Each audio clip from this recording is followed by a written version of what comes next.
Ce soir, c'est mamie qui raconte l'histoire du mystère du Hénin d'or.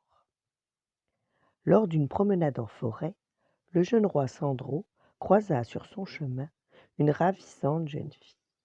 Elle portait un Hénin d'or, une coiffe pointue incroyablement haute.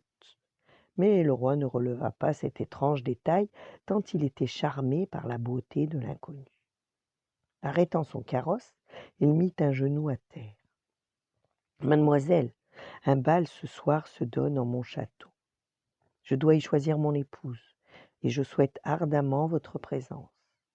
La jeune fille accepta d'accompagner le roi, mais la hauteur de son Hénin l'empêchait de s'asseoir dans le carrosse. Sandro suggéra à la jeune fille d'ôter sa coiffe, mais un éclair de terreur brilla dans ses yeux. Sandro n'hésita pas. Il détacha un cheval de l'attelage et galopa avec la jeune fille jusqu'au château. Le soir venu, au bal, on admira cette inconnue d'une exceptionnelle beauté. Le roi ne dansa qu'avec elle. À un moment, en tournoyant dans ses bras, elle faillit perdre son Hénin et eut un regard épouvanté. Sa peur n'échappa pas à Gertrude, une méchante princesse dévorée de jalousie. « Quel mystère dissimule cet incroyable Hénin » susurra-t-elle. À la fin du bal, Sandro s'adressa à la foule. « Mon cœur a choisi votre reine. Je vais épouser ma cavalière au Hénin d'or. » Le lendemain, tout le royaume se pressa au couronnement de la reine. Gertrude était assise au premier rang, et quand le roi approcha la couronne de la tête de son épouse, elle bondit. « Sire, laissez-moi ôter le Hénin de la reine. Dans votre distraction, vous alliez enfiler la couronne par-dessus. » Et elle arracha la coiffe d'un geste brusque. Alors, sous le Hénin, apparut une longue corne.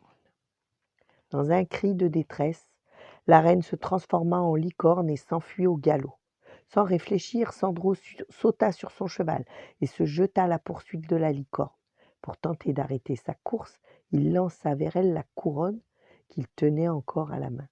La couronne glissa sur la corne et se posa sur la tête de l'animal. À cet instant, la licorne reprit sa forme humaine. Même la corne avait disparu.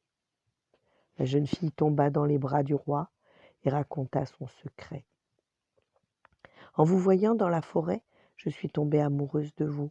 J'ai supplié la fée Mélusine de me changer en femme dans l'espoir de vous conquérir.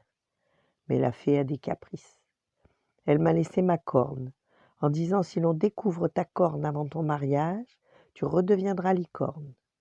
Mais à l'instant où le roi posera la couronne sur ta tête, tu seras une femme pour toujours. » Fou de joie, Sandro ramassa la couronne, la remit sur la tête de son épouse et ramena son épouse au château, où ils vécurent très heureux.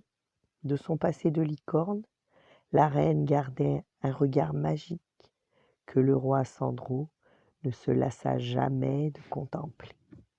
Voilà, bonne nuit, faites de beaux rêves et à demain.